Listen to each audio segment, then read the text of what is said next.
Hello guys, back to Digi Tamil gaming. இன்றைக்கி என்ன பார்க்க போகிறோன்னு பார்த்தீங்கன்னா, சார் கேம் விளாண்டி பார்க்க போகிறோம் கைஸ். வாங்க வீட்டுக்குள்ளே போகலாம்.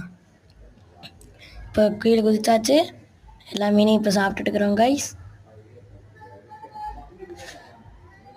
கோல்டனுக்கு கிடச்சாச்சு கைஸ், அவ்வளோதான். ஒரு இது எடுத்தாச்சு, மீன் எல்லாத்தையும் இப்போ சாப்பிட்டு எடுக்கிறோம்.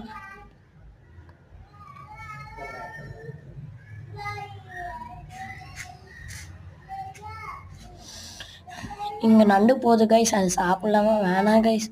ஏதாச்சும் இப்போ பாம்லாம் போய் சாப்பிட்டுட்டு போ. இதையும் வாங்கியாச்சு, சாப்பிட்டாச்சு, எல்லாத்தையும்